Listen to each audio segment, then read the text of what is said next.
Ces 4 élèves de terminale sont parmi les premiers à se tester entre 2 heures de cours. Tous sont venus de leur propre chef, avec l'accord de leurs parents. J'ai décidé de venir me faire tester pour protéger mes proches et qui ne sont pas forcément tous vaccinés, comme mes grands-parents et des personnes âgées que je vois régulièrement. On l'a tous en esprit qu'il y a la pandémie et qu'il faut qu'on essaye de sortir de ça. Donc même s'il y a le bac, on pense aussi à ça. Vous l'enfoncez de 2 cm et vous allez tourner à peu près 4 fois. Ils sont attentifs aux explications d'Angelina Foucault, spécialement embauchée pour cette campagne d'1 mois.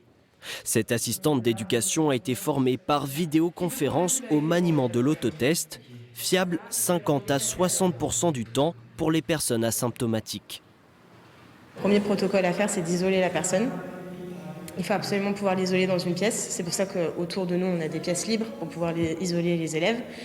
Et là, on appelle directement les parents qui viennent les chercher. Et il faut absolument qu'ils fassent un test PCR du coup, dans la journée qui pourra donc donner un résultat définitif. Il y a pour l'instant une centaine d'inscrits seulement sur les 1500 élèves du lycée Raoul Dautry.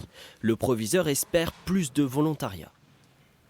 Il reste effectivement peu de semaines avant la fin de l'année scolaire, mais je crois qu'il faut négliger aucune piste dans cette situation, puisque aujourd'hui on constate que effectivement c'est la population plutôt jeune qui est touchée actuellement par le Covid-19. Près de 25 000 tests ont été commandés pour les lycéens de l'Académie de Limoges.